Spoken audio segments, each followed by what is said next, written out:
बिस्मिल्लाहिर्रहमानिर्रहीम। अस्सलाम वालेकुम नाज़रीन।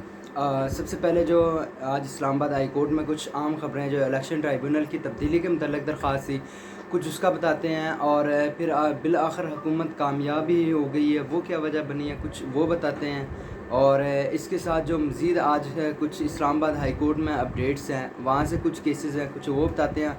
और हुकूमत की एक बारीक वारदात ही कह सकते हैं जिसको हम जो एक तरमीम की गई है वो क्या है, और उसका कुछ अहवाल शेयर करते हैं सारा इस वीडियो में।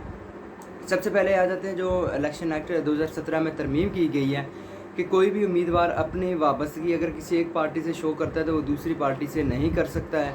और दूसरा जो है जो जमात मखसूस नशिस्तों की लिस्ट नहीं देगी उसे मखसूस नशिस्तें नहीं मिलेंगी। यूँ ये जो कल तरमीम की गई है इसमें, और ये कौमी असम्बली से बिल मंजूर हो गया है और अब ये पार्लियामेंट जाएगा और फिर वहाँ से ये कानून बनेगा। तो ये इसलिए है कि 12 जुलाई का जो फ़ैसला आया है मखसूस नशिस्तों के मतलब उसको मुतासिर करने के लिए ये जो है ये काम किया गया है। क्योंकि सुप्रीम कोर्ट ने जो है वो पीटीआई को जो बतौर पार्लिमानी पार्टी रीस्टोर किया, और इस वजह से जो है उन्हें मखसूस नशिस्तें देने का, और बाकी जो उम्मीदवारान थे आज़ाद थे, क्योंकि वो इलेक्शन कमीशन के एरर की वजह से हुआ, क्योंकि इलेक्शन कमीशन ने इन्हें जो है वो आज़ाद डिक्लेयर किया गया था। उन्होंने पार्टी एफिलिएशन जो दी थी, और फिर जो 41 रह गए थे उम्मीदवारान उनको जो है 15 दिन का टाइम दिया गया था। 15 दिन के अंदर अंदर वो किसी भी पार्टी से अपना जो है वो एफिलिएशन शो कर सकते थे कि हम इस पार्टी से हैं, तो उन्हें उस पार्टी के अंदर जो है वो अपना एफिडेविट दें और बयान हल्फी के साथ वो इलेक्शन कमीशन में जमा कराएं।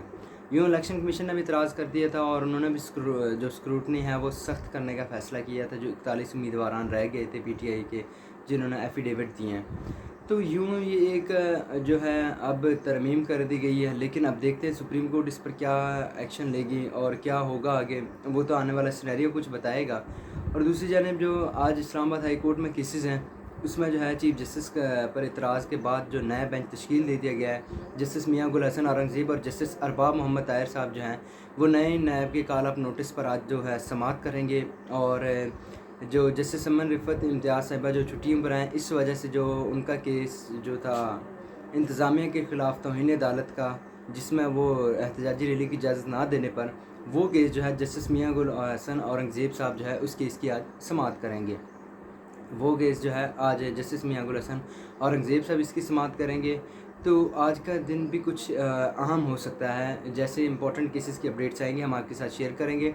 और जस्टिस मोहसिन अख्तर कियानी साहब जो हैं उन्होंने उनकी सरबराही में 3 रुकनी लार्जर बेंच ने जो है वो केसेस की कुछ समाअत की है, और उसमें जो बड़े अहम रिमार्क्स थे वो हम कुछ शेयर ना कर सके क्योंकि कल वीडियो ना बना सके, तो इस वजह से वो बड़ी एक अहम समाअत है। मज़ीद जो नेक्स्ट हियरिंग आएगी फिर उसमें जो हम जितनी डिटेल्स आएंगी वो हम आपके साथ शेयर करेंगे।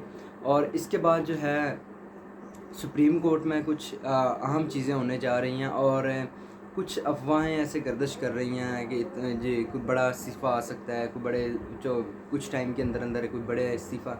मेरे ख़्याल में जो अभी तक मेरे पास जो अपडेट है ऐसी कोई ख़बर नहीं है। ये ऐसे बस है किसी ने अफवाहें या सोशल मीडिया पर तवज्जो लेने के लिए कोई हो सकता है, लेकिन अभी तक इत्तलात हैं कोई ऐसा इम्कान नहीं है, ना ही कोई ऐसे इत्तलात हैं।